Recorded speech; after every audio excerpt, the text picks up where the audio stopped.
Graça e paz, irmãos. Bom dia a todos. Estamos dando início, à nossa escola bíblica dominical nesta manhã. E neste momento, convidamos a todos para estarmos conosco, cultuando na nossa escola dominical. Neste momento, eu convido a todos para, se você puder ficar de pé, ou sentados mesmo em reverência em seus lares, possam estar fechando seus olhos e vamos fazer uma oração de abertura da nossa EBD. Amém? Fechemos nossos olhos e oremos ao Senhor. Bendito Deus, Pai eterno, Deus soberano, Deus justo, Senhor, Deus do universo, Deus nosso, o qual, Senhor Deus, está a olhar para cada um aqui na face da terra. Deus, nós te agradecemos pelo dia de hoje, te agradecemos pela oportunidade, Senhor, de estarmos, Senhor Deus, vivos ainda nesta terra para glorificarmos o teu excelso nome. Te agradecemos pela nossa família, te agradecemos pelos teus servos que estão, Senhor, nos assistindo neste momento, que tu possas estar estendendo as tuas mãos santas de poder sobre cada um. E que neste dia, Senhor, tu possa estar abençoando a cada um que irá ministrar a tua palavra, que irá trazer, Senhor Deus, o conhecimento da tua palavra para aqueles que estão a ouvir. Que este, Senhor Deus, possa estar florescendo nos corações a tua palavra e que ela possa regar, Senhor Deus, como árvore plantada junto ao ribeiro. Que as vidas, Senhor Deus, possam te ouvir e te glorificar, Senhor, pelo que tu és em nossas vidas. Te pedimos, Senhor Deus, perdão pelos nossos pecados, pelas nossas iniquidades. Nos ajuda, Senhor Deus, a fazer a tua vontade. Nos ajuda, Senhor Deus, a te servir com alegria, te servir com sinceridade, ó Senhor. E eu te peço todas essas bênçãos, em nome de Jesus. Amém, Senhor Jesus. E neste momento, nós iremos fazer uma leitura, irmãos. Aí, está escrito em Salmos. Vamos abrir nossas Bíblias, E ler o livro de Salmos 113.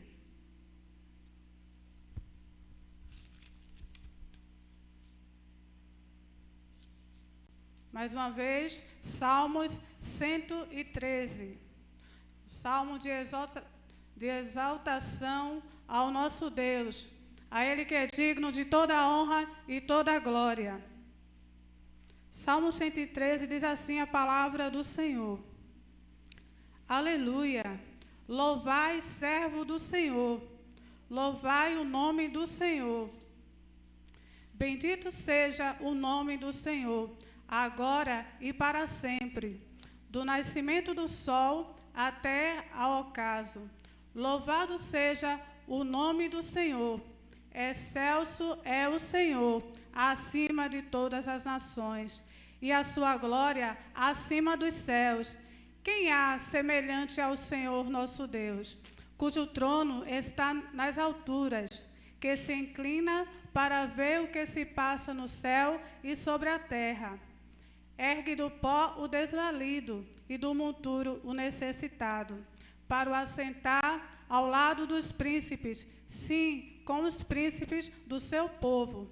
Faz que a mulher estéril viva em família e seja alegre mãe de filhos. Aleluia. Esta é a palavra do Senhor para nós neste dia. Exaltado seja o nome do nosso Deus, esse Deus que é poderoso, esse Deus que é misericordioso, esse Deus que está conosco em todo o tempo.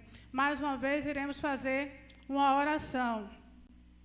Senhor, nós te bendizemos, ó Deus, pela tua palavra, te agradecemos, Senhor Deus, por essa palavra que nos vivifica, essa palavra que nos conforta, essa palavra que nos dá força, Senhor Deus, para te servirmos, para continuarmos, Senhor Deus, em meio às adversidades, Tu tem nos confortado através da Tua palavra. Tu tem permanecido conosco, Senhor. Por isso nós te exaltamos, te glorificamos, a Ti rendemos graças, Senhor. Porque Tu, Senhor, estás conosco em todo o tempo. Tu se inclina, Senhor, para nos olhar para a terra, olhar para nós, que somos, Senhor Deus, pó, que não somos, Senhor Deus, nada se não for a Ti em nossas vidas.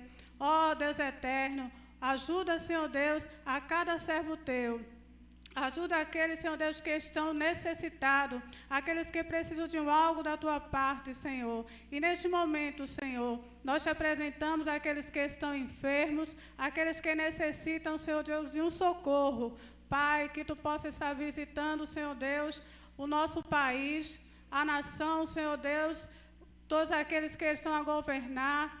Ó Senhor Jesus, usa de misericórdia e abençoa o Teu povo que está também a nos ouvir, ó Deus. Que Tu possa estar estendendo Tuas mãos santas, que Tu possa estar acalmando, Senhor, os corações daqueles que estão ansiosos, daqueles que estão inquietos, que estão, Senhor Jesus, te perguntando quando será que iremos sair para podermos viver como estávamos, Senhor, na Tua casa, glorificando o Teu excelso nome, trabalhando, fazendo tudo o que fazíamos antes. Mas que nós possamos, Senhor Deus, neste momento, sermos confortados por Ti, que neste momento podemos refletir, Senhor Deus, as nossas vidas, o que fazíamos, ó Deus. E tudo aquilo que não Te agradava, Senhor, que Tu possa estar limpando os nossos corações, limpando das nossas vidas, ó Pai, que possamos ser verdadeiros adoradores, que possamos dar crédito à Tua palavra, que possamos, Senhor, reconhecer a cada dia que Tu és o nosso Deus, que somos dependentes de Ti, Senhor, e que Tu mereces toda a honra, toda a glória e todo o louvor. Por isso o salmista Te exaltava, por isso o salmista cantava Te louvores, porque Tu és o verdadeiro Deus. Em nome de Jesus, nós Te agradecemos mais uma vez, Senhor Deus, hoje, agora e para todos sempre. Amém, Senhor Jesus. E neste momento eu convido o Ministério de Louvor para estar louvando e exaltando a este Deus Todo-Poderoso, a este Deus cuja misericórdia é para todos sempre.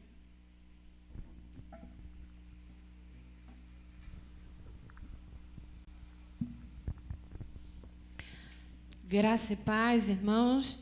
Nós vamos louvar ao nosso Deus, vamos continuar exaltando o seu nome. Já temos exaltado em oração, leitura da palavra.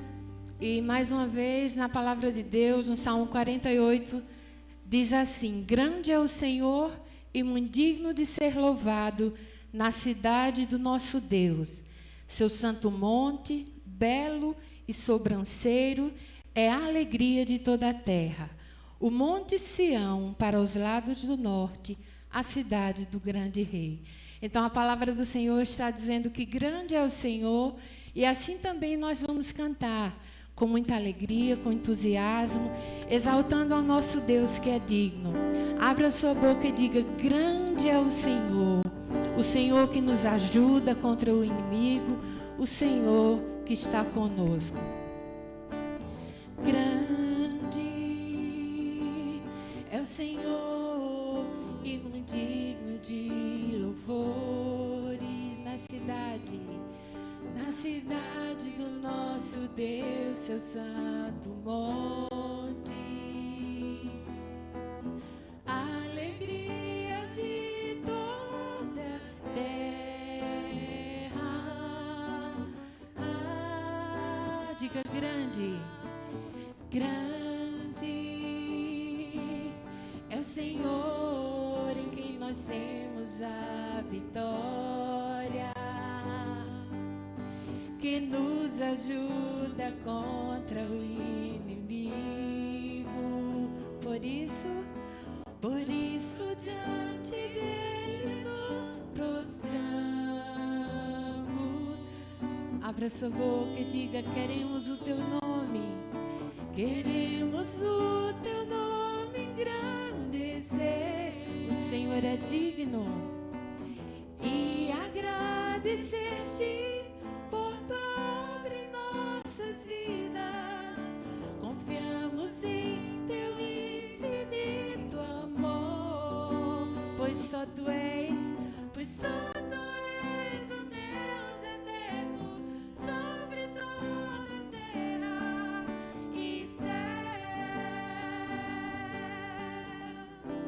cantar outra vez, grande é o Senhor e muito digno de louvor. Você pode cantar conosco. Cante com o coração, grande.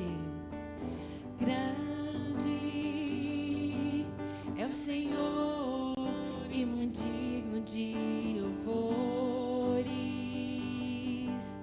Na cidade do nosso Deus, seu santo monte, a alegria de toda a terra.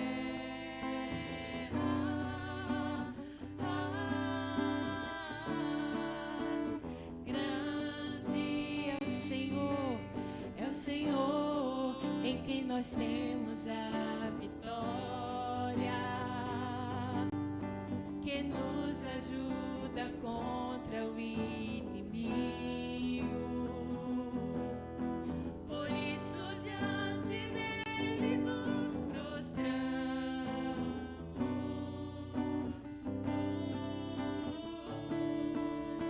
queremos o teu nome engrandecer e agradecer-te por tua obra em nossas vidas. Confiamos em teu infinito amor, pois só tu és o Deus eterno sobre toda a terra e céu. Só mais uma vez, para terminar, e céu.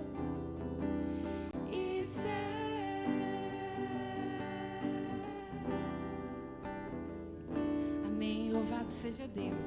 Nós vamos continuar louvando ao Senhor e agora nós vamos exaltar o nome dele, dizendo, ao erguermos as mãos, que você mesmo aí na sua casa, onde está, possa crer nisso. Ao erguermos as mãos, tu virás até nós com tua graça, com teu favor, com tua misericórdia sobre nós, sobre nossas famílias, sobre a nossa nação. Então cante, abra a sua boca e exalte ao Senhor.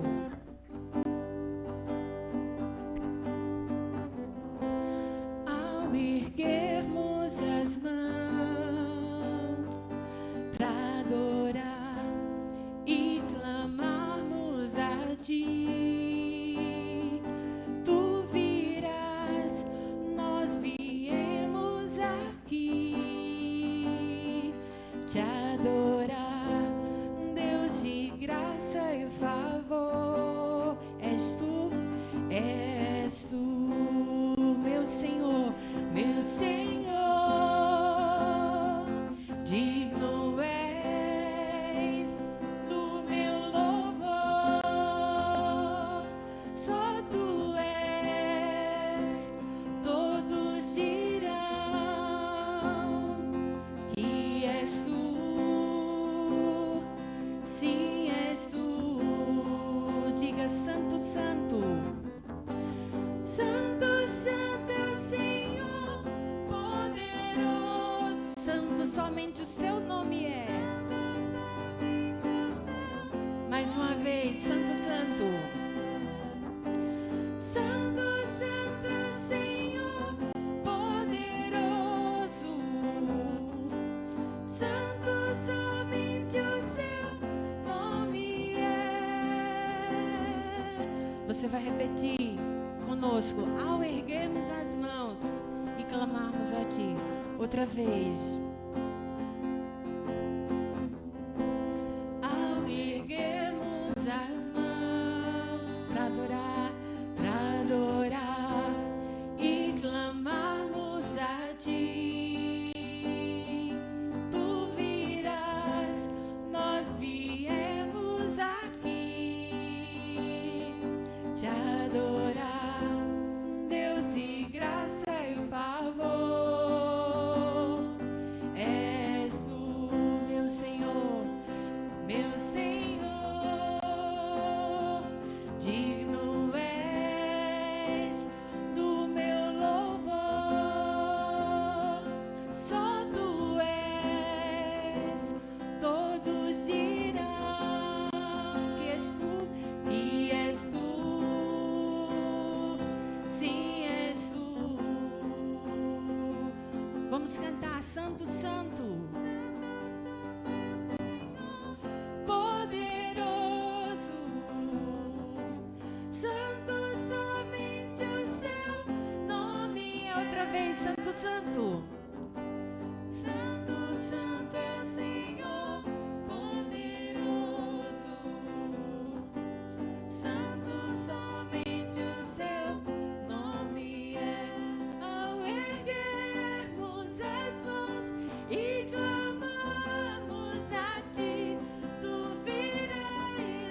Louvado seja Deus.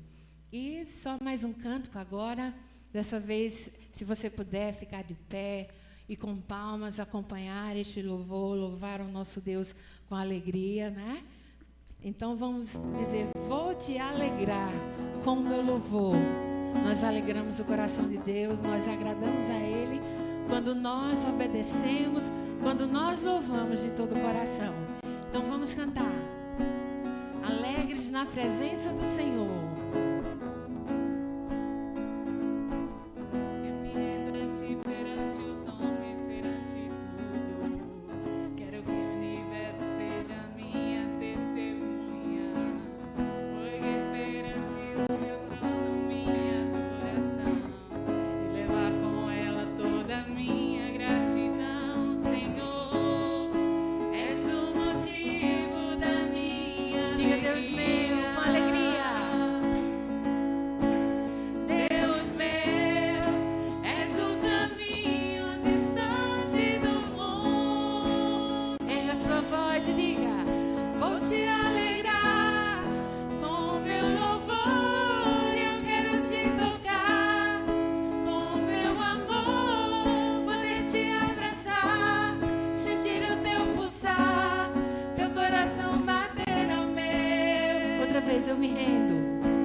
Perante os homens, perante tudo, quero que o universo seja minha testemunha.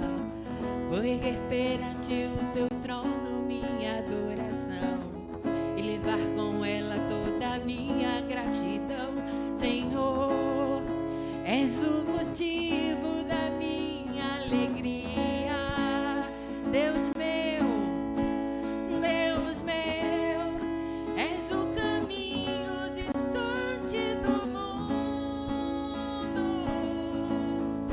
Vou te alegrar com meu louvor, eu quero te tocar com meu amor, poder te abraçar, sentir o teu pulsar, teu coração bater ao meu. Agora diga assim: te amo. Te amo, oh, te adoro, oh, me prostro, oh, pra te adorar, te alegrar, te amo, te adoro, te adoro, oh,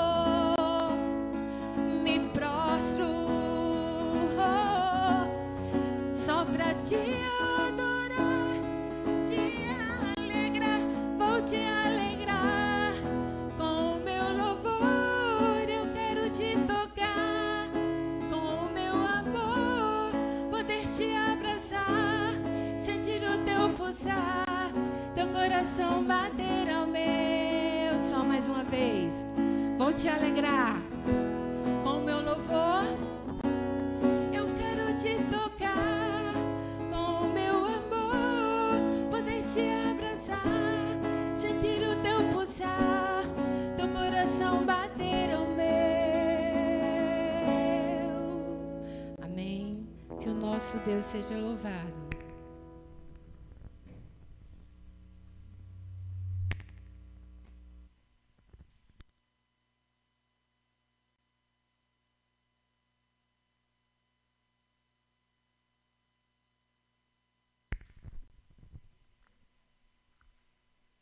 Nós, como os filhos eleitos de Deus, a Ele devemos toda a honra, toda a glória e todo o louvor. E o nosso louvor é de gratidão por este Deus que com amor incondicional nos amou e nos resgatou como filhos. E neste momento, nós estaremos nos trazendo a apresentação, das salinhas. As salas que irão trazer o estudo hoje da nossa Escola Bíblica Dominical. A nossa tia Ângela estará trazendo a lição de hoje para as crianças, que já devem estar bem atentas para o estudo.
Olá, crianças. Bom dia. Muito bom estar aqui hoje mais uma vez falando com vocês. Tia, quer dizer que estou com muitas saudades, mas também eu creio que logo em breve nós estaremos aqui reunidos. Não é? Vamos nessa manhã iniciar com uma oração. Não é? Convide aí seu irmãozinho que deve estar tomando café, não sei. Vamos juntos, né, ouvir a palavra de Deus, tá? É em especial para cada uma de vocês, tá, crianças? Vamos orar. Senhor, queremos nesta manhã, Pai, te agradecer por mais uma escola bíblica dominical, que o Senhor nos concede com a tua graça, com o teu favor nas nossas vidas, ó Deus. Muito obrigada, Pai, porque como é bom compartilhar com os nossos irmãos, com as nossas crianças a tua palavra. Nos ensina, Senhor, a cada dia a falar aquilo que o Senhor quer para cada uma delas, porque essas crianças são especiais para o Senhor.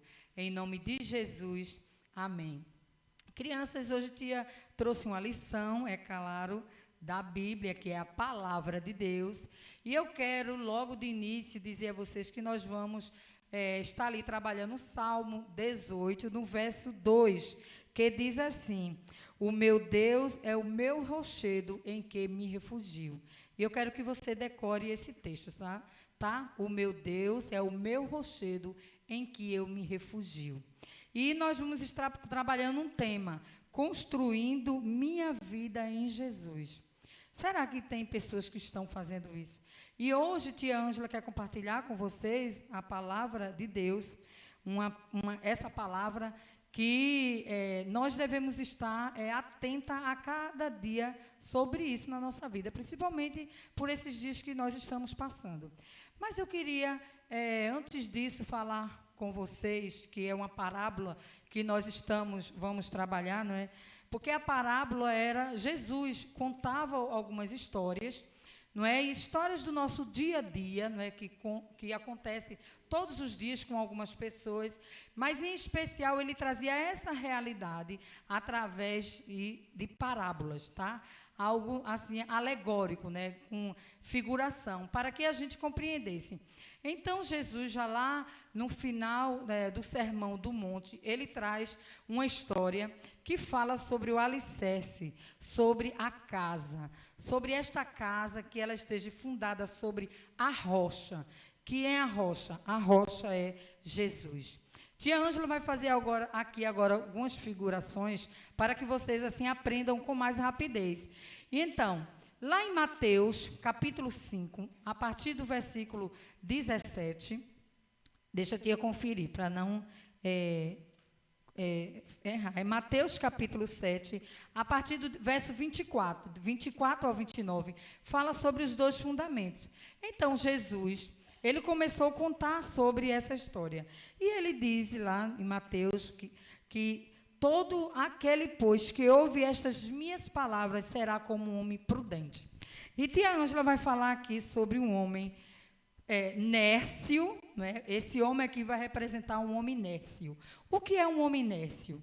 O homem nércio é aquele homem que faz as coisas sem pensar. Sem pensar no outro, age de qualquer forma e não age com prudência, ou seja, ele é totalmente contrário de um homem prudente, de um homem sábio. E o nércio, muitas vezes, ele faz as coisas, magoa as pessoas, principalmente Jesus, em qual nós devemos nos preocupar bastante. Como é que está a nossa vida em Jesus? E este homem está lá figurado em Mateus, no capítulo 7, que ele diz: e todo aquele que ouve as minhas palavras e não as pratica será comparado a um homem insensato, que é um homem nércio. Então, ele é insensato, faz tudo aquilo que não agrada a Deus, faz as coisas erradas, e quanto mais a gente faz as coisas erradas, nós pecamos e estamos distante de Deus. E onde é que esse homem convive? Este homem convive em um lar. Eu não sei qual é o lar, mas ele vai para a casa dele nesse momento.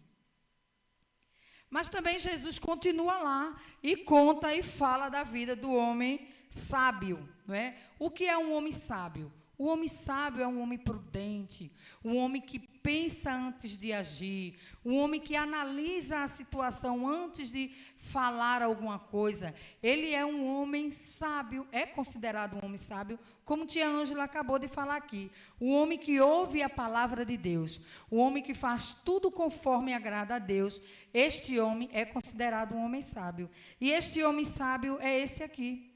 Tia Ângela figura ele como este homem aqui. Um homem sábio e um homem que glorifica a Deus, que ele está fundado sobre a rocha. Quem é essa rocha? A rocha é Cristo Jesus. A rocha é quando nós estamos firmados na sua palavra e cumprimos a sua palavra. Arrisca, sem pensar no que o homem vai dizer, no que a minha família vai falar, mas preocupado em glorificar e exaltar a Deus, aquele em que nós professamos a nossa fé. E este homem também mora em um lar. Ele tem uma casa e ele está indo também para a casa dele.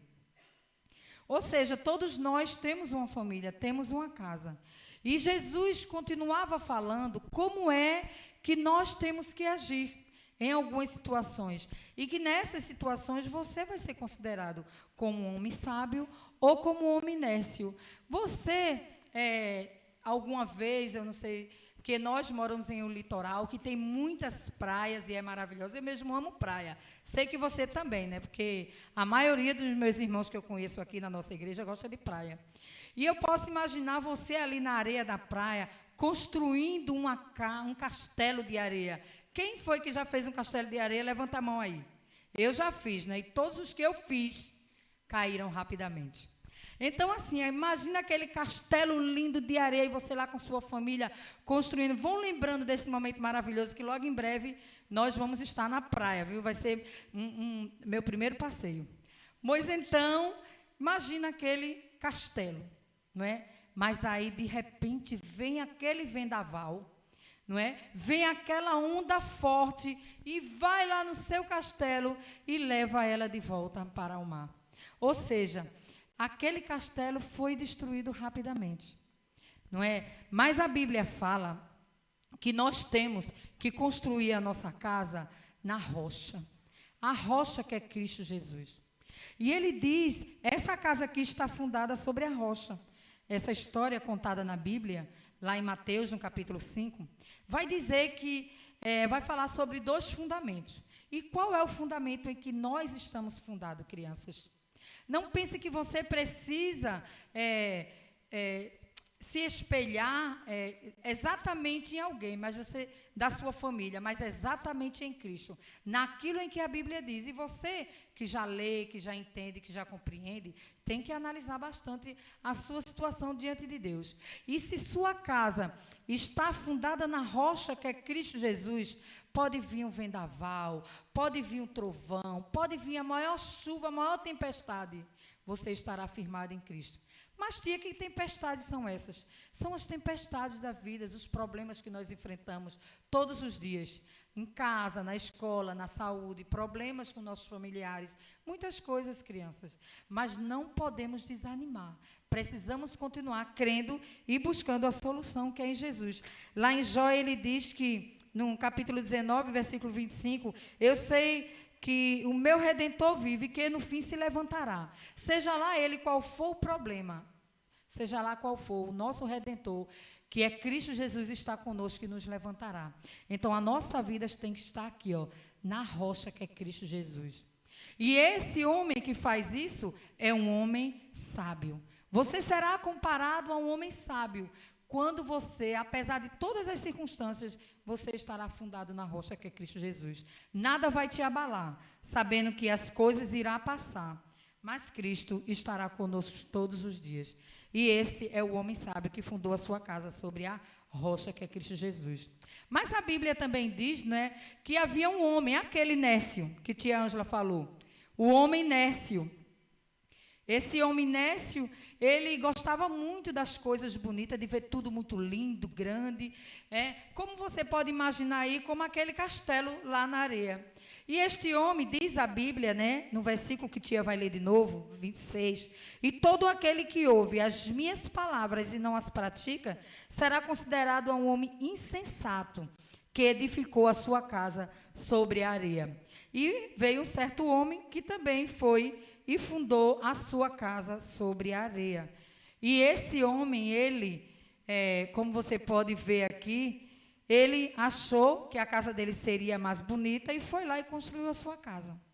Muito alegre, muito feliz, mas aí veio a chuva, veio o vendaval, e veio também os trovões, e veio todas as coisas, você pode imaginar, não é?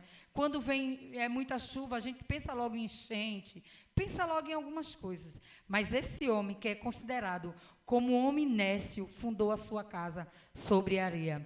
E sabe o que foi que aconteceu? Preste bem atenção. A sua casa caiu. A sua casa caiu, porque quando nós fundamos a nossa casa na areia, que não tem nada de Jesus, que nos espelhamos nas coisas do mundo, vai ter uma hora que você não vai suportar. Você não vai suportar a tormenta, as dificuldades. Isso que nós estamos passando agora. Oh, Deus, quando é que isso vai acabar? Eu não posso ir à praia, eu não posso ir ao cinema, eu não posso ir à praça, nem na escola, que eu tenho direito disso, eu estou podendo ir. Nem muito menos visitar uns familiares. E sem falar aqui de estarmos nos reunindo na casa do Senhor. Mas quando a nossa vida, crianças, prestem atenção, está fundada em Cristo Jesus, nada nos abala e não vai cair. Vamos continuar sendo a rocha, estando na rocha, que é Cristo Jesus. Jesus, ele foi um homem que veio para trazer a solução para a nossa vida. Mas muitas vezes queremos olhar para outro lado, ver outras coisas, o que é mais bonito, não o que é melhor. A Bíblia diz que eu sou o caminho, Jesus diz que eu sou o caminho, a verdade e a vida. E nós precisamos, crianças, ficar firmado em Cristo, que é o caminho. Ainda que esse caminho demore um pouco, esse caminho esteja árduo, esse caminho não está do jeito que eu quero, mas o caminho é Jesus. Ele é aquele que nos guia, ele é aquele que está junto de nós todos os dias. E não vamos nos desanimar, vamos continuar firme na rocha que é Cristo Jesus.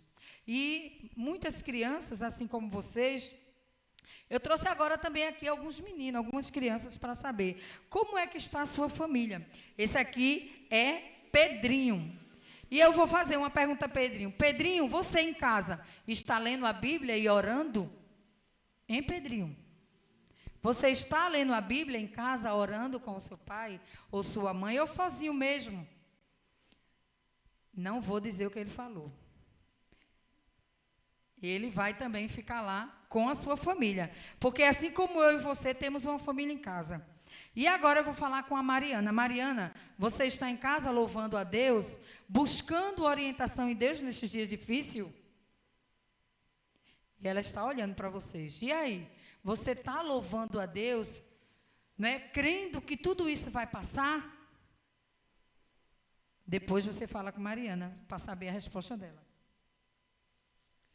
Também, na sua casa, na sua família, você tem vovó, não é? Vovó, como é que você está lidando com essa situação em casa?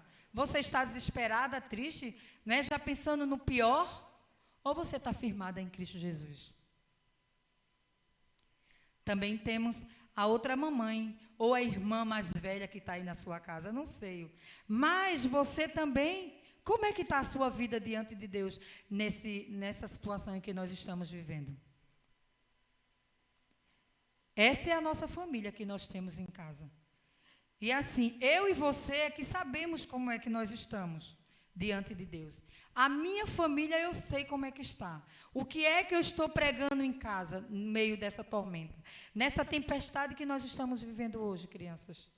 Não é? Porque uma coisa é certa, se na sua vida Cristo for o centro da sua família, Cristo for o centro do seu lar, você vai estar firmado em Cristo Jesus, que é a rocha.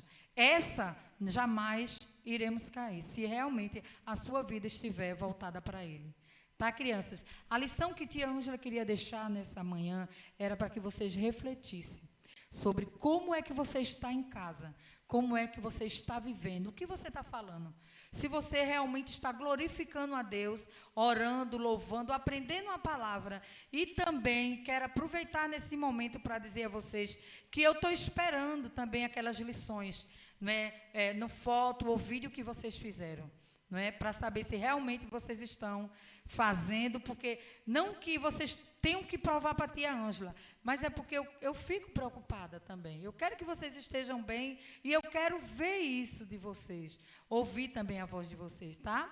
E vamos encerrar. Quero agradecer a Deus por este momento e por Deus me dar a oportunidade de falar com vocês nesta manhã, neste domingo, em que se inicia essa semana. Tá ok? Então, seja firmado em Cristo. Volte para Jesus se você se distanciou, porque Ele nos perdoa. Ok? Vamos nesta manhã agora orar e encerrar. Tá ok? Senhor, quero te agradecer por cada criança que ouviu a Tua palavra, por cada lar, Senhor, que recebeu a Tua palavra, ó Deus. Quero te agradecer, ó Deus, por esta igreja, porque aqui nós continuamos, Senhor, te adorando, te louvando. O Senhor tem provado o seu amor e o seu cuidado para com cada um de nós.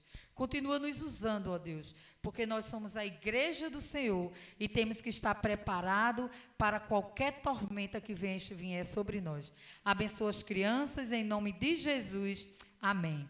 Beijos, viu? Que possamos nos encontrar em breve. Tia te ama. Tchau.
Mais uma vez eu quero saudá-los com a graça e a paz do Senhor Jesus.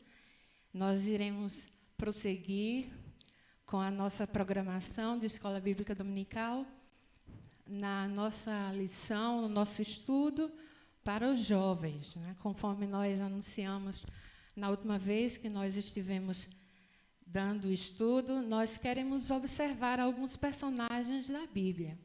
E nós estivemos falando há 15 dias sobre José.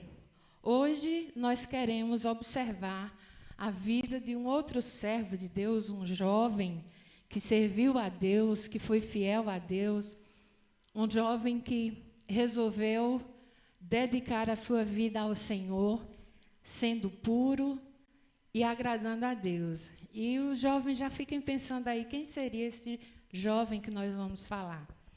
Precisaria mais dicas, né? Ok.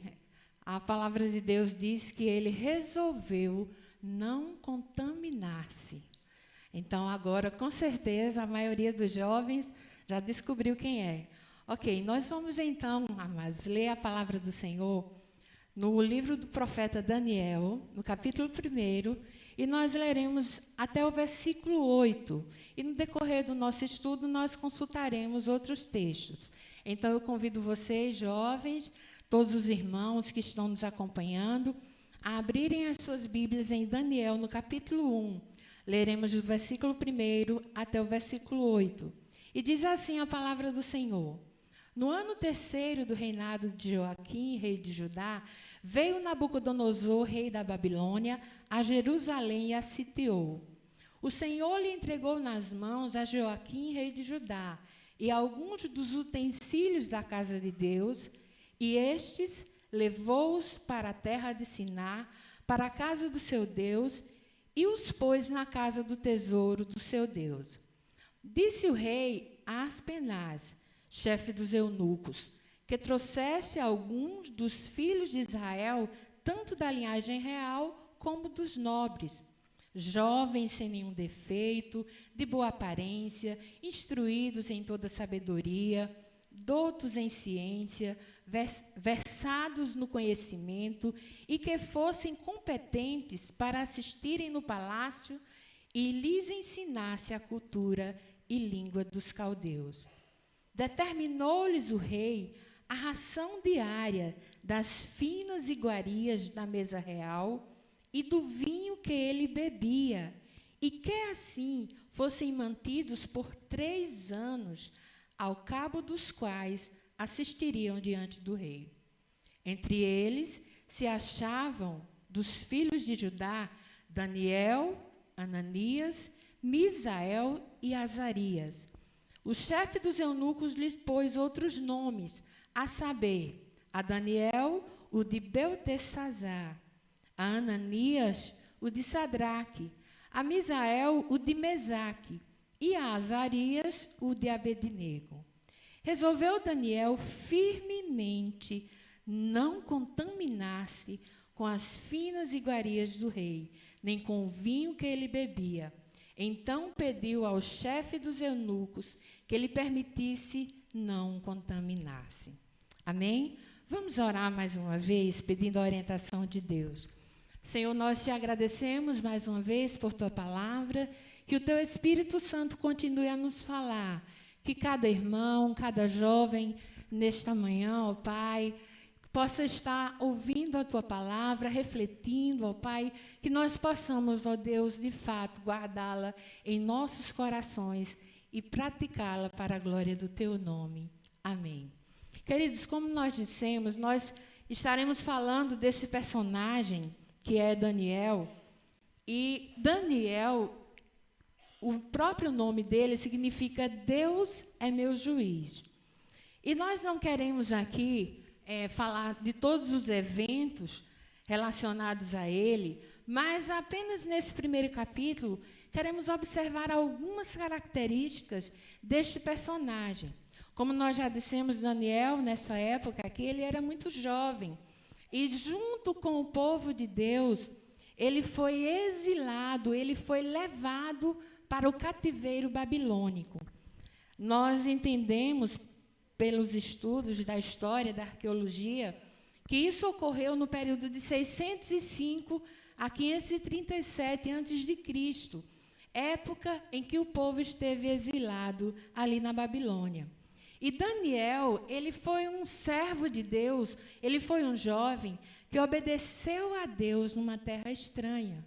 Então, o tema que nós queremos dar para a nossa reflexão é obedecendo a Deus em terra estranha.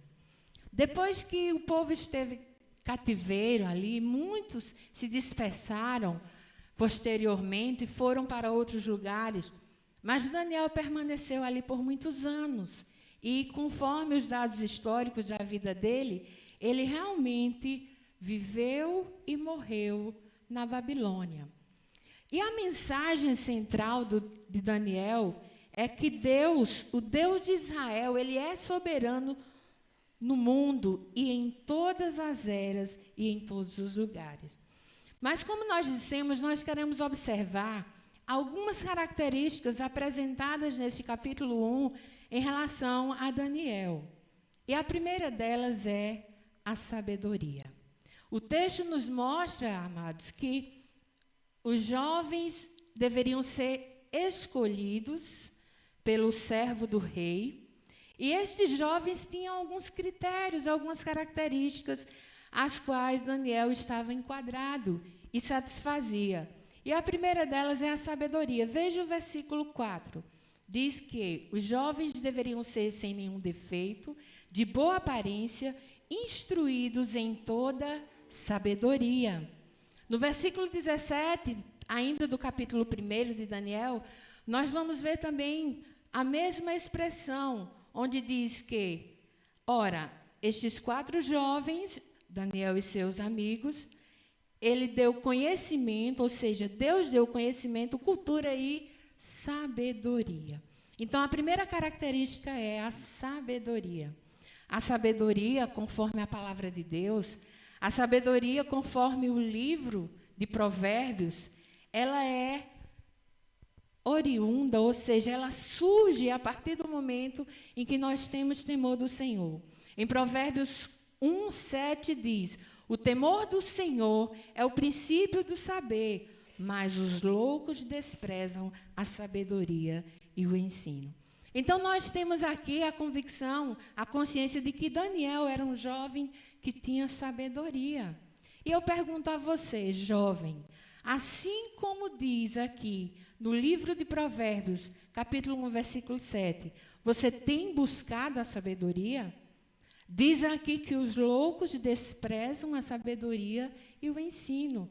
E eu pergunto a vocês, jovens da nossa igreja, jovens que estão nos ouvindo, a todos nós que estamos meditando na palavra de Deus aqui no momento, nós temos buscado essa sabedoria?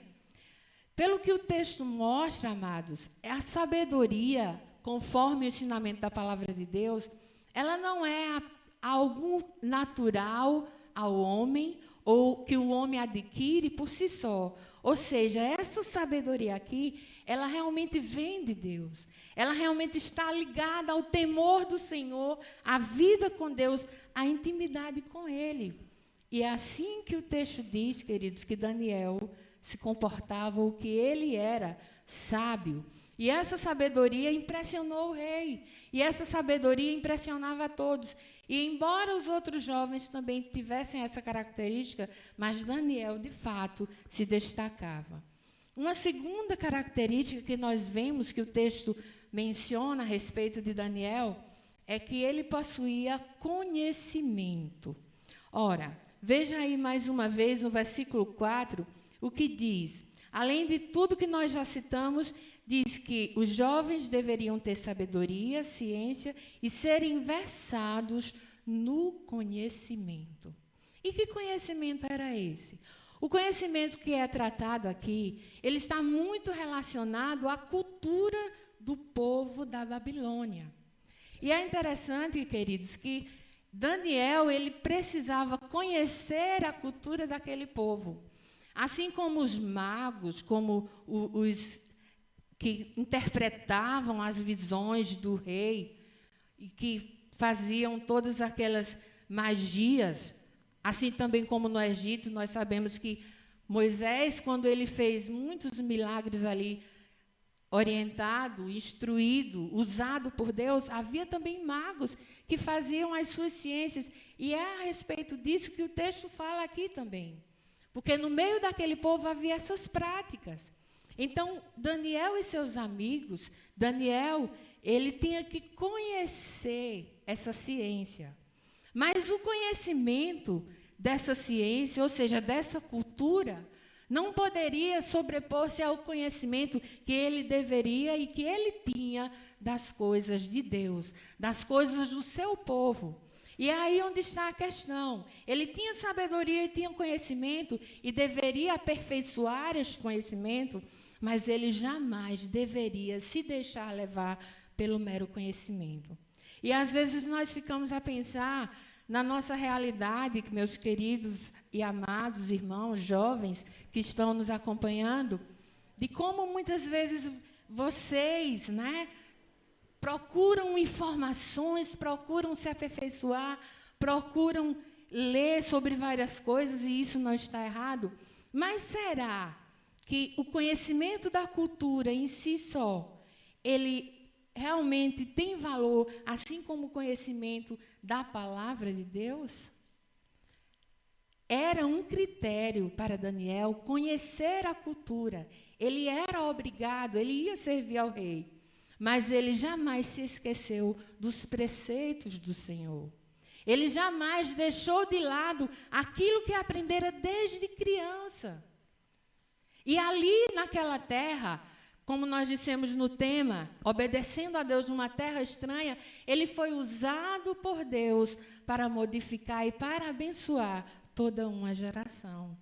Então, de fato, jovens, vocês devem conhecer a cultura, vocês devem estudar, se formar. Se alguém deseja, aspira ter pós-graduação, mestrado, ou quer que seja, o conhecimento é preciso, é necessário.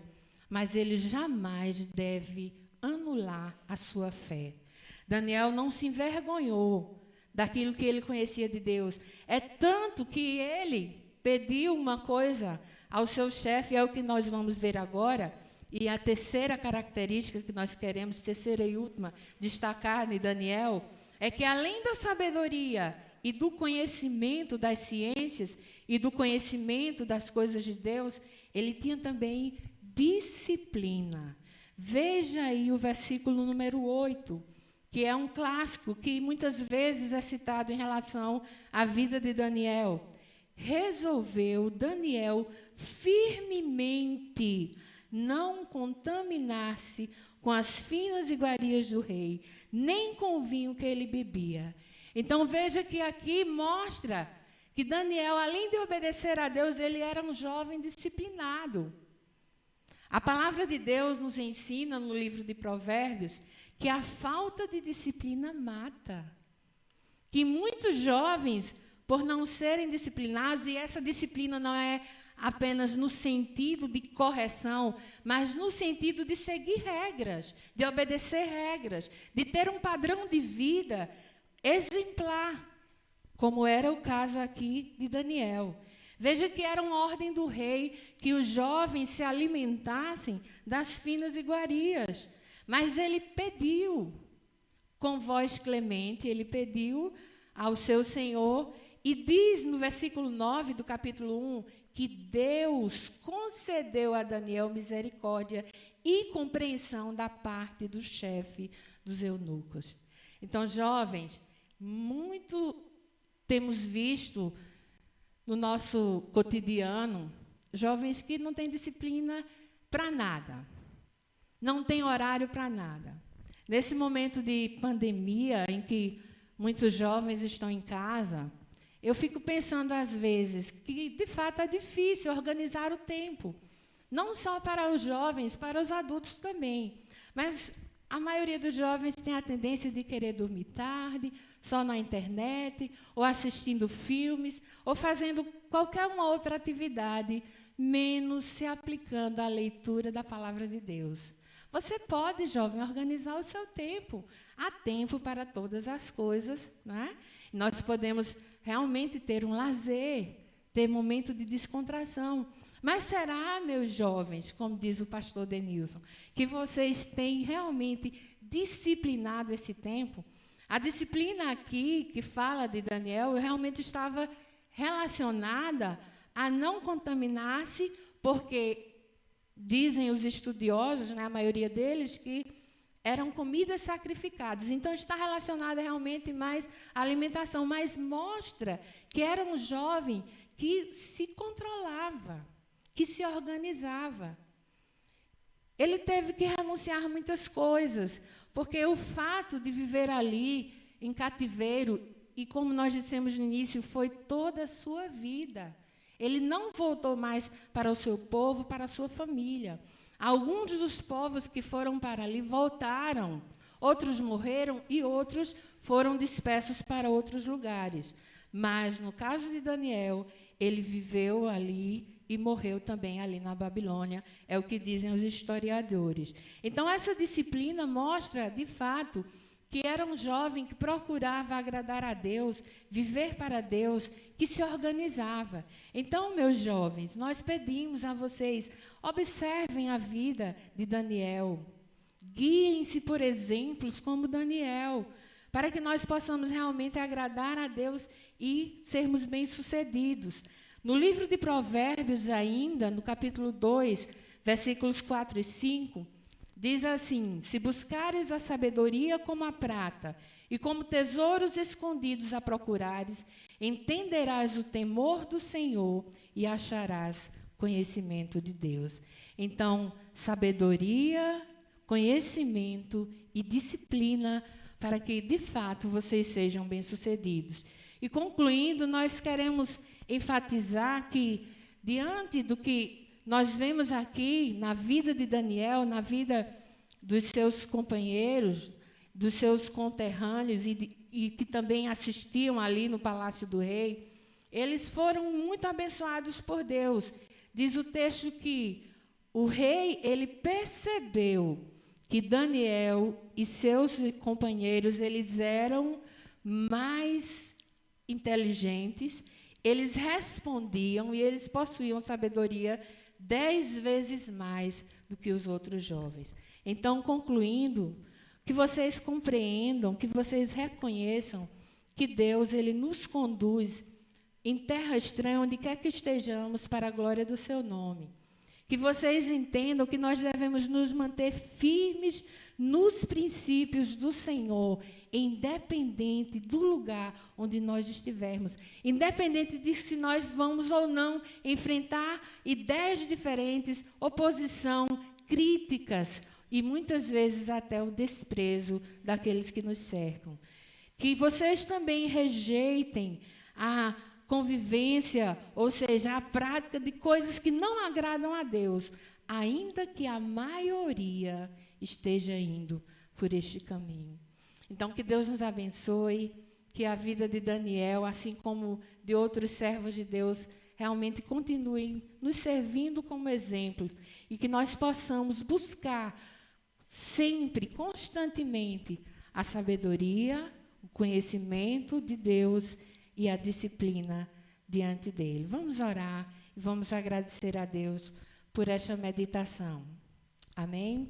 Senhor, nós queremos te agradecer por tua palavra bendita, pela vida dos teus servos, ó Pai, que nos servem como exemplos. E eu quero te agradecer, ó Deus, em especial pela vida dos jovens da nossa igreja. Que o Senhor continue, ó Pai, fazendo-os crescerem na graça e no conhecimento de Jesus. Que eles possam, assim como Daniel e outros servos teus, jovens que não se contaminaram, que procuraram, ó Deus, servir a Ti, independente de circunstâncias, independente, ó Deus, de coisas dolorosas e difíceis que aconteceram em suas vidas e que foram grandes homens e mulheres na Tua presença. Muito obrigada, ó Pai, porque nós temos a certeza que é o Teu Espírito que faz isso em nós. É o Senhor que opera em nós, que nos dá sabedoria, o conhecimento e que nos ajuda a seguir na disciplina do Senhor. Continua abençoando a nossa igreja, os nossos jovens, no nome santo do Senhor Jesus. Amém.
isso eu vou, sem sofrer participar. Sua obra vou cantar.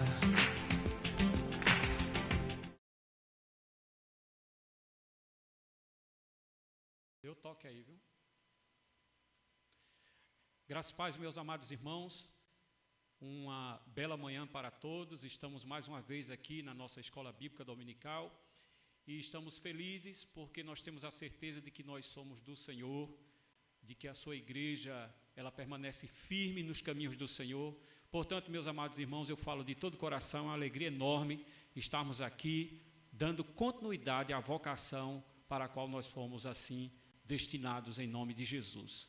O meu desejo é que você aí em casa possa estar com o mesmo entusiasmo, com o mesmo desejo de aprender aquilo que é necessário para a nossa vida, em nome de Jesus. Então, eu quero convidá-los, todos aqueles que me assistem, para que juntos possamos abrir as Sagradas Escrituras no Evangelho segundo escreveu Mateus, no capítulo 5, no verso 5. Amém? Encontraram? Vamos ler então. Bem-aventurados os mansos, porque herdarão a terra. Vamos orar. Senhor, muito obrigado por estarmos aqui. Obrigado a Deus, porque o Senhor proporcionou este momento para cultuarmos ao Senhor. Obrigado, Senhor, porque nada impede a nossa cultuação a Ti. Nada impede, Senhor, o fato de desenvolvermos a nossa fé. Louvado e engrandecido seja o Teu nome, Senhor, pelas famílias que neste momento nos assistem. Abençoa cada uma, Senhor. Dá tranquilidade a cada coração, a cada mente, a cada alma. E que nesta manhã possamos aprender mais um pouco da Tua palavra, em nome de Jesus. Amém. Pois bem, meus amados irmãos, nós estamos aí diante de um texto muito desafiador. E esse capítulo 5 do Evangelho segundo escreveu Mateus, especificamente no verso 1 e no verso 2, Jesus está acompanhado das multidões, mas ele fala especificamente para os seus discípulos. Entretanto, é possível que essas multidões, essas pessoas, essa grande multidão, tenha escutado o discurso de Jesus, porque no final de Mateus, no capítulo 7, versículo 28, nós vemos ali que elas ficaram maravilhadas pelo ensino, pela doutrina do nosso Senhor Jesus. Veja que coisa interessante. O meu desejo é que eu, como um canal, simplesmente um instrumento de Deus, e nós, diante da palavra, vocês possam ter o mesmo posicionamento que essa multidão teve, não pelas palavras do pastor Denilson, mas pelo ensino doutrinário da palavra de Deus, pela palavra do Senhor, tá certo? Então, meus amados irmãos, tendo em destaque este versículo que nós aqui aprendemos, ele é mais uma parte do conhecido Sermão do Monte, que é o primeiro dos 5 grandes grupos de ensino de Jesus em Mateus. De acordo com John MacArthur, tal sermão é uma magistral exposição da lei e um potente ataque ao legalismo farisaico, que ensinava a possibilidade de agradar a Deus mediante o cumprimento da lei mosaica. Como, por exemplo, no ensinamento deles, eles haviam assim discursado entre eles mesmos, como se o homem pudesse alcançar o reino de Deus dependendo tão somente de sua possibilidade. Como se fazer parte do reino de Deus dependesse de um comportamento baseado nos meros conceitos humanos. Neste caso, o demérito humano quanto à salvação pelo cumprimento da lei é clarificado pela impossibilidade exigida em Mateus, no capítulo 5, verso 48. Os irmãos podem ler esse texto. É quando nós percebemos ali que o conceito legítimo de perfeição, porque o texto diz que a gente tem que ser perfeito como é perfeito o vosso Pai Celestial, o conceito de perfeição nesse texto para nós que somos seres humanos é reconhecer, é saber que não somos perfeitos. Tá certo? Então isso aqui é muito interessante. Portanto, nós somos definitivamente dependentes, meus irmãos, da graça divina para ser salvo. Romanos capítulo 3, versos 19 e 20, diz exatamente isso, que a lei ali revelada, ela mostra a nossa culpa, ela mostra o nosso pecado. E em Gálatas capítulo 3, verso 23 e 24, fala da lei que nos serve de aio, mas também que aponta para Cristo. É interessante que entre os judeus, por exemplo, existia um grupo religioso denominado de fariseus, que, por sinal, tinham uma visão de Deus como uma pessoa punitiva. Não quero dizer com isso que Deus não pune o erro, mas a visão dos fariseus poderia levar muitas pessoas a quererem conquistar coisas, inclusive com atitudes punitivas. Entretanto, no que diz respeito ao reino dos céus, de herdar a terra, de morar no novo céu e na nova terra, não é com força, nem com violência, mas pelo Espírito do Senhor e com mansidão, pois a mansidão é uma virtude divina exigida para todo cidadão do reino dos céus.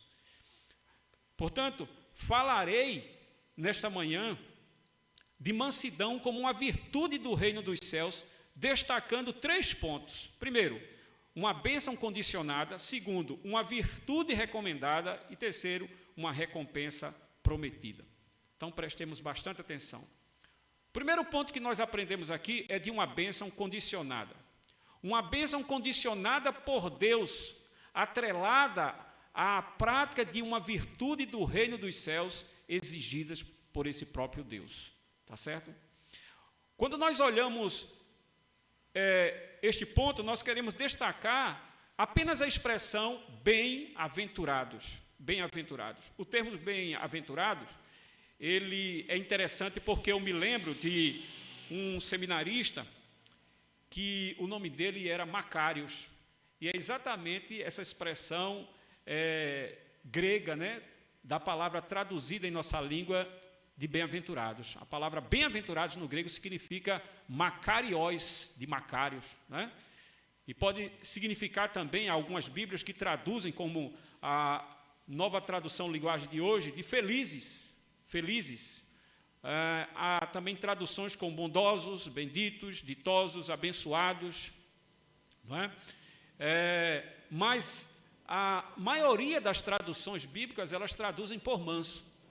Por exemplo, a Almeida Revista e Atualizada, a Almeida Revista e Corrigida, a Almeida Corrigida Fiel, Reina Valéria, que é uma tradução espanhola, e a versão católica, elas traduzem como mansos, na verdade, ou melhor, traduzem bem-aventurados os mansos, tá certo?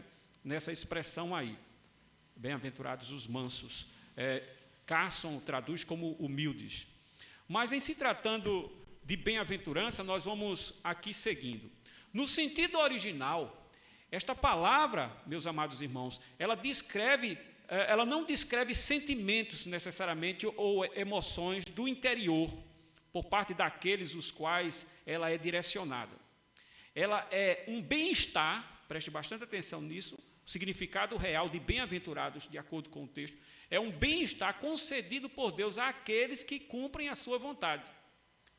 Este bem-estar é diferente daquilo que o mundo ensina, já que o mundo, ele ensina sempre uma possibilidade de bem-estar atrelada à desobediência, ou seja, eles atribuem, por exemplo, uma pessoa boa, mas eles não sabem fazer a diferença entre essa questão de, mesmo sendo boa, praticar coisas que não agradam a Deus. O mundo fala de uma felicidade encontrada nas riquezas, o mundo fala de uma felicidade encontrada nos prazeres, o mundo fala de uma felicidade encontrada no lazer, e eu costumo dizer aqui, na verdade, que o lazer ele é importante, mas o lazer, o descanso que muitas vezes as pessoas querem, inclusive pessoas cristãs, se o problema é de alma, não há lazer que resolva. Tá certo, irmãos? Uma bem-aventurança é uma condição do ponto de vista de sua idealidade, ou seja, tem um ideal, tá Tá certo? O cidadão do reino, ele é considerado bem-aventurado quando atinge, e esse é o ideal, o padrão estabelecido pelo rei. No nosso caso, quando praticamos o que Jesus estabelece para nós.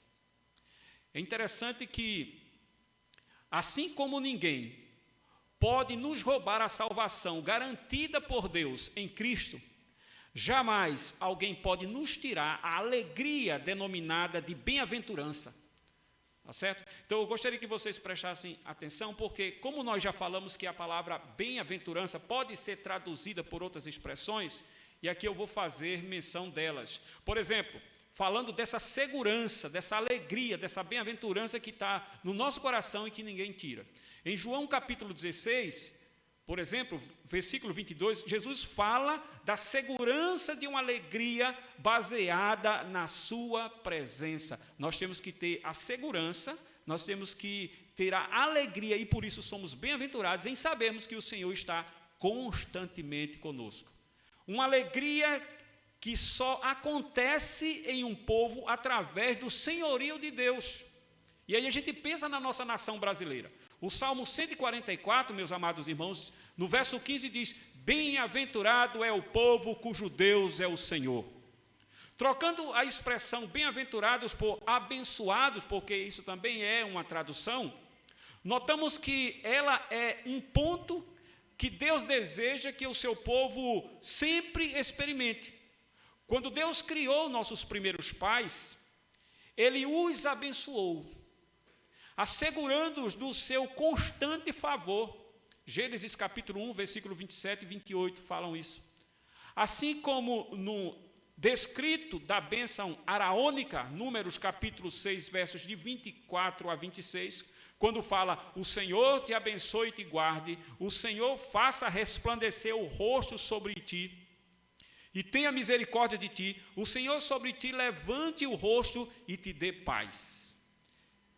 A bem-aventurança independe das circunstâncias. Notemos a declaração de Paulo. Primeiro, quando preso, escreveu aos crentes de Filipos: alegrei-me sobremaneira no Senhor, porque agora uma vez mais renovaste a meu favor o vosso cuidado, o qual também já tinhas antes, mas vos faltava a oportunidade.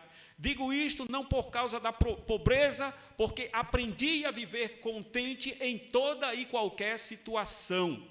Tanto sei estar humilhado, como também ser honrado.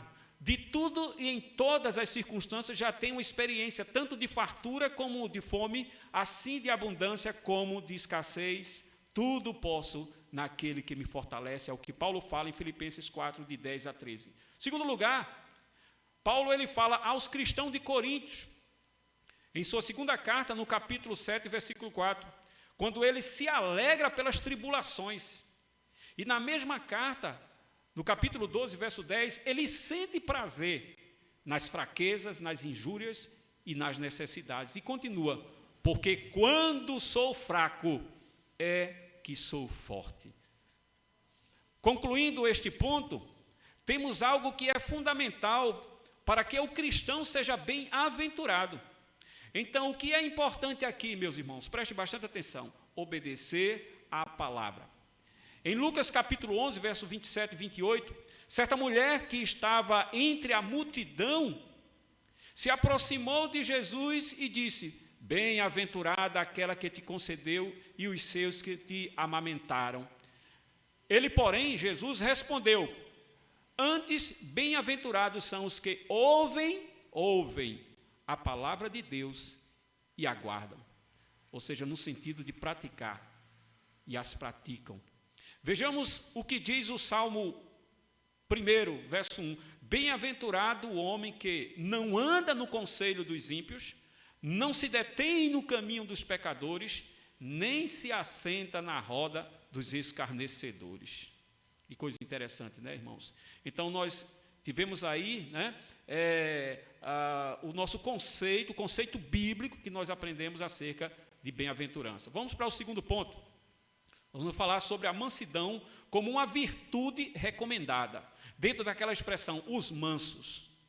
Quando nós olhamos para a palavra mansidão, nós vamos, por exemplo, consultar a nossa língua portuguesa, e a gente vai ter que manso quer dizer sossegado, manso quer dizer tranquilo, manso quer dizer calmo, meigo, delicado, brando, dócil, sereno, enfim.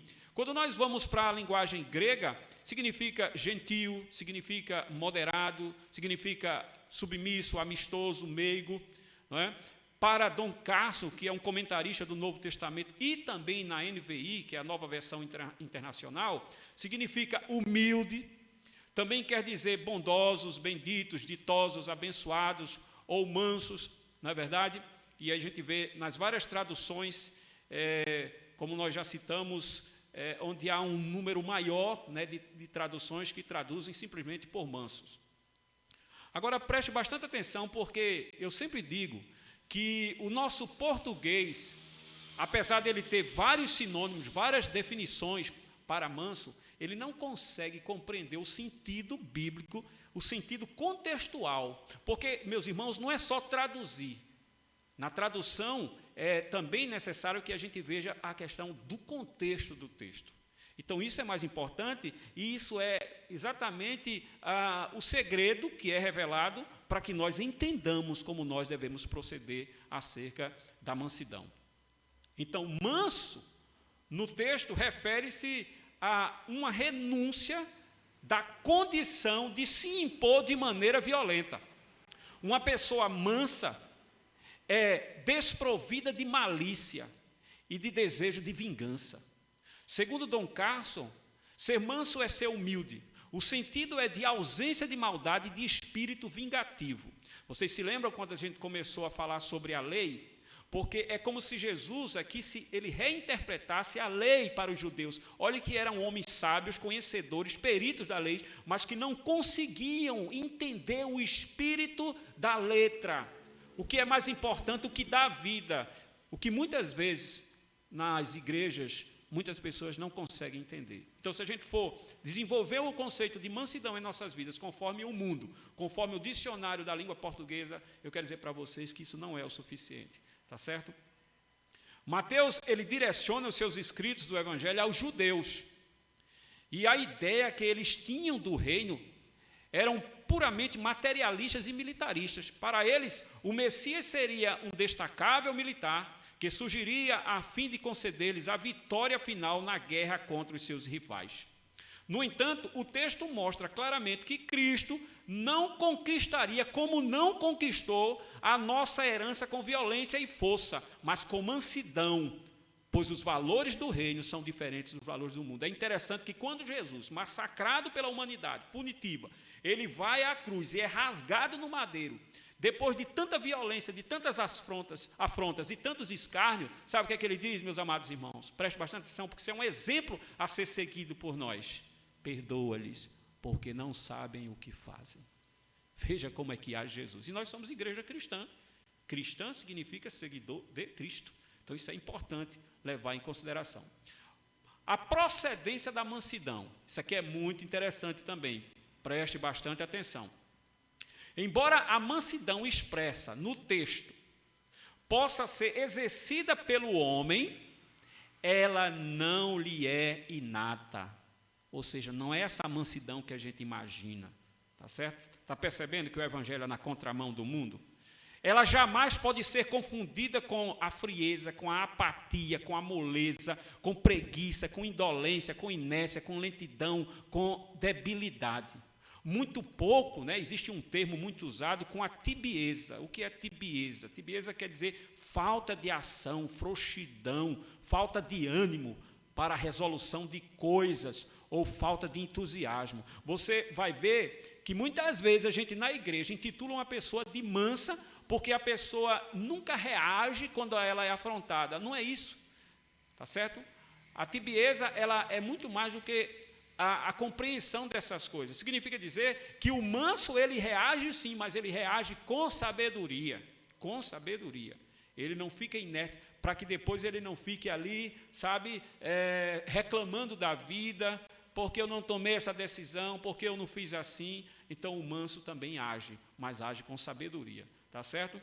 Então é interessante que essa mansidão, ela também não significa complacência, ou seja, é o mesmo que desejar, ou seja, o mesmo desejo de agradar, que eu aqui até atribuo um termo mais adiante, que é, muitas vezes as pessoas, com medo de magoar outras, elas preferem não reclamar, mesmo sofrendo aquela consequência terrível, tá certo? Então, a gente já viu aqui que não é que a pessoa não vá agir, mas a pessoa também não pode deixar de agir com medo de magoar, não é nesse sentido. Vocês estão entendendo, né, irmãos? Tudo com mansidão. Então, segundo o contexto do texto, ela é uma das virtudes éticas do reino de Deus, que aqui em Mateus é utilizado o termo reino dos céus, que significa a mesma coisa, exigidas por Jesus a todos os seus discípulos. A mansidão é um dos sabores do fruto do Espírito, registrado na epístola de Paulo aos Gálatas, no capítulo 5, versículo 23, que diz: mansidão, domínio próprio. Contra essas coisas não há lei. Note que o domínio próprio está intrinsecamente ligado à mansidão, que é o oposto de descontrole, mas um autocontrole assegurado pelo Espírito Santo. Então, uma pessoa mansa, no sentido bíblico, é uma pessoa controlada, é uma pessoa que exerce um autocontrole, que tem nome, biblicamente falando. E eu gostaria de perguntar a você, você tem esse autocontrole? Se você tem esse autocontrole, você é uma pessoa mansa. E uma outra coisa interessante é sinal de que você tem esse sabor do fruto do Espírito chamado domínio próprio. Isso é muito importante, tá certo? Então não se esqueça. Irmãos, agora nós vamos ver a mansidão e sua dependência da humildade de espírito. Os irmãos que têm acompanhado o Sermão do Monte, vocês vão lembrar que primeiramente Jesus fala sobre a humildade de espírito. Ele diz: bem-aventurados os humildes de espírito. Então, antes de falar da virtude de ser manso, Jesus fala sobre a humildade de espírito. A humildade é o padrão ético de Jesus para a renúncia do ego. Quem não é humilde é porque é orgulhoso, tá certo? A verdade é que quem pensa que viverá bem a vida cristã por suas próprias forças, com a ausência da humildade de espírito, ainda não aprendeu e não é cristão. Certo? Ser humilde de espírito é reconhecer a sua insignificância. Ser humilde de espírito é reconhecer a sua impossibilidade. Ser humilde de espírito é reconhecer a sua nulidade frente à palavra poderosa de Jesus. Portanto, sem humildade não há mansidão. Vou repetir: sem humildade não há como ser manso, irmãos. Não tem como. Então veja a dependência aqui da mansidão, da humildade. Jesus não está falando isso aqui por acaso, mas ele está formando um corpo, um pacote completo que deve ser desenvolvido por nós. Uma outra coisa que nós aprendemos aqui é a mansidão e eu. A mansidão e eu. Eu sou sincero em falar para os irmãos que quando me foi dada a oportunidade para falar sobre este texto, a primeira coisa que veio à minha mente foi: será que eu sou uma pessoa mansa? Não é? É neste ponto que devemos falar a verdade conosco mesmo. Ser honesto comigo mesmo é saber que sou miserável pecador, incapaz e maldoso. Se ser manso depende primeiro de ser humilde, devo então saber que os humildes procuram repensar, olha aí, repense, preste bastante atenção, repensar o seu agir propositando melhorar, tá certo? Não é repensar para ficar pior, mas para ficar cada vez melhor, segundo a palavra do Senhor nos ensina, tá certo? Mansidão e o meu próximo. Aqui nós chegamos à outra face da moeda. Ser manso é selo para com quem? Não existe como provar, irmãos, a mansidão sem o outro diferente, que nos testa. Uma coisa é a minha ação de me reparar. Outra coisa é a minha reação ao ser reparado. A questão é: como reajo quando as pessoas me julgam? Quando falam mal de mim? Como reajo diante de uma provocação do outro diferente? Preste bastante atenção, porque é aí onde se percebe, onde se manifesta a sua mansidão, segundo a Bíblia, ou não, no meu relacionamento, no meu tato a tato com o outro. Agora, vamos apoiar isso em cima de alguns exemplos do Antigo Testamento e do Novo Testamento. Começando pelo Antigo Testamento. Eu vou citar aqui 5 pessoas, tá certo? 5 personagens, 5 homens de Deus. Primeiro, Abraão. Na visão de Martin Lloyd Jones, Abraão teve a mansidão como uma característica muito destacável. É interessante que quem conhece a história de Abraão, ele permitiu a Ló, que era mais jovem que ele, e geralmente os mais velhos resolviam as coisas, escolhiam as coisas, então ele permite a Ló que escolha, né? Lembra daquele episódio de decidir para onde iria ele e os seus pastores, né? Então é interessante que ele decide isso sem depois murmurar. Então a gente vê aí, né, interessante a evidência de uma atitude mansa, acessível, simples. José, quem conhece a história de José sabe que ele poderia ter se vingado dos seus irmãos pelo que os seus irmãos fizeram com ele. Mas o que é que José faz? José recebe, e diz a Bíblia que José era um homem em quem o Espírito de Deus habitava. A Bíblia diz que José era um ramo frutífero. Veja só as características desse homem. E é interessante que a gente vê que José recebe os seus irmãos com humildade, mansidão e perdão. Moisés, a Bíblia descreve Moisés como o homem mais manso da terra. Ele tinha poder para se vangloriar. Ele tinha poder para humilhar pessoas. Entretanto, não impunha sua própria vontade ao povo, mas sempre procurava ser submisso à vontade de Deus. A gente vê isso muito na vida de Moisés. É interessante que Moisés, quando ele está no deserto, ele disse certa vez que não arredava o seu pé sem que primeiro Deus fosse à sua frente. Isso é dependência de Deus, irmãos. E a gente deve aprender muito hoje, para sermos felizes, bem-aventurados. Davi, mesmo sabendo que seria o próximo monarca, e já ter sido ungido, procurou sempre respeitar a Saul, mesmo quando este lhe tratava com aspereza e injustiça. Jeremias, que diante de uma impopularidade desde o início ao fim do seu ministério, sofreu muito com as acusações, mas nem por isso deixou de ser leal a Deus, porque isso é que importa. Agora vejamos 2 exemplos do Novo Testamento. Estevão é interessante, que diante da agressividade sofrida por seus oponentes, antes de morrer apedrejado, lá em Atos capítulo 7, versículo 60, diz o que para nós?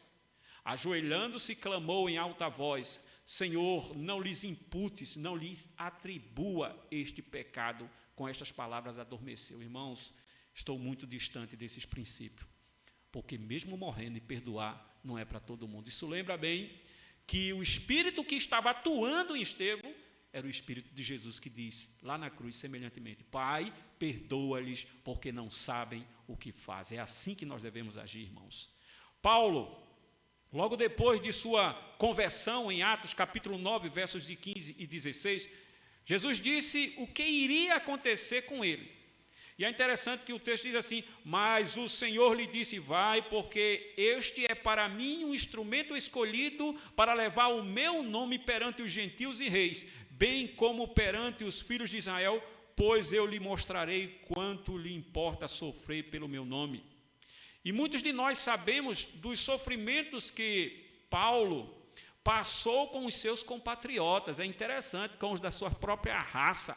E o mais impressionante ainda, irmãos, o que Paulo passou com as igrejas que ele mesmo fundou. Ou seja, surgiram na própria igreja que Paulo havia fundado pessoas que foram contra ele, que começaram a bater de frente contra ele.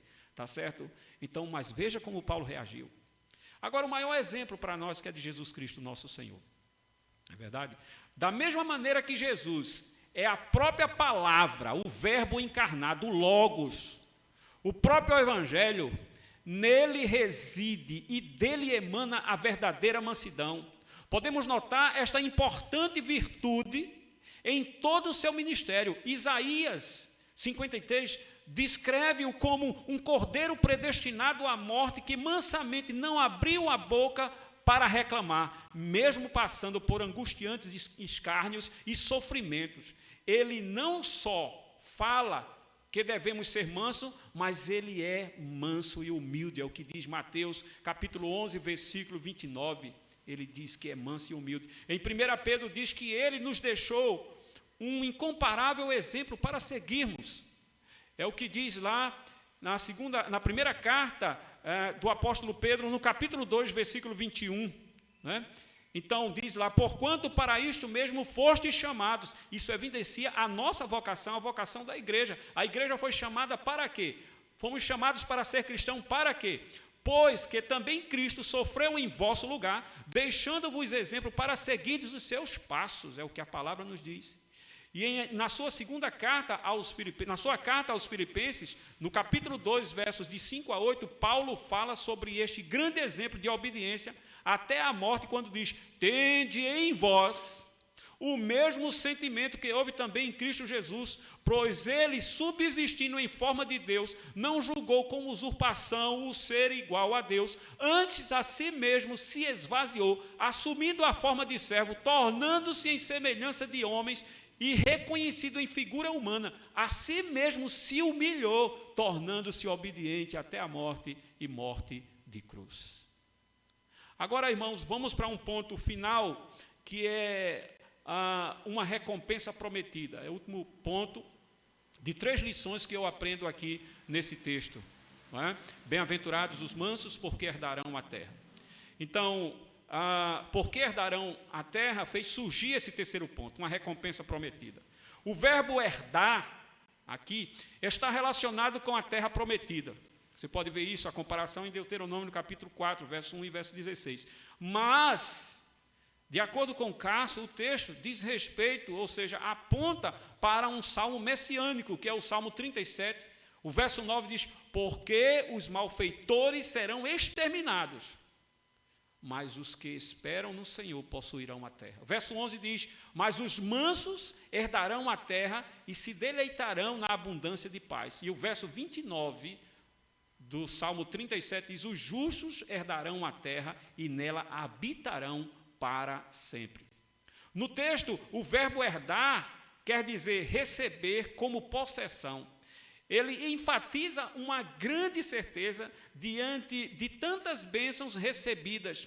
A totalidade das bênçãos para o novo Israel de Deus. A igreja que possuirá o novo céu e a nova terra, descritos em Apocalipse 21:1, que fala exatamente sobre esse novo céu e nova terra. Meus irmãos, nós estamos concluindo, tá certo? Mas continuem prestando atenção. Os valores do reino, eles são contrários aos valores do mundo. Ser manso como Jesus ensina, não agrada aos que não o conhecem. Como cristãos, mesmo no mundo, não devemos nos deixar levar pelo seu sistema diabólico.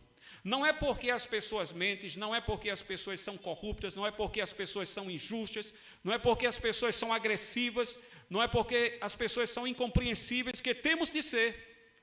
Temos que ser o que Cristo quer que sejamos. Embora na terra, temos que ter consciência de que pertencemos a uma pátria celestial. Tá certo? Pertencemos a uma pátria celestial. E é interessante que, quando nós estudamos o Sermão do Monte, nós temos para a igreja, para as nossas vidas, um grande desafio. De acordo com John Stott, ele é o mais lido, o menos compreendido e o menos praticado de todos os ensinos de Jesus.